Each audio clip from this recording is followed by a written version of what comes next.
পড়ার নেকি পাওয়া যায়। 7,000 খতম কোরআন শরীফ পড়লে যাই নাকি তারাবির নামাজে 30 দিনে 1 খতম কোরআন শরীফ পড়লে 7,000 খতমে কোরআনের নেকি আপনাকে দেওয়া হবে।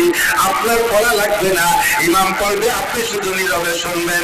আপনি একটু শুনবেন, বাবারে বুঝাইতে পারলাম না, সাউবা তারা ইদানকে জবাল কুমারো আবার আসুন তাহতারে দিলিকা আনহামারো। দুনিয়ায় আপনাকে আমি নেকির লোক দিয়ে বটে নেকির মধ্যে আনতে পারতেছি না। যদি বলা হতো এক ওয়াক্ত তারাবি পড়লে প্রত্যেককে নামাজের শেষে 100 করে টাকা দেওয়া হবে, তাহলে মসজিদে মুসল্লির অভাব হইত না। কিন্তু আপনি রমজানের শেষে যাইয়া 1 খতম কোরআন তারাবির মধ্যে শুনবেন, আপনাকে 7,000 খতমে কোরআনের নেকি দেওয়া হবে।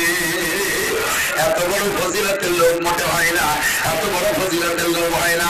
সেই ইমাম সাহেব তারাবির ভিতরে 1 খতম কোরআন শরীফ শোনাই আমারে এত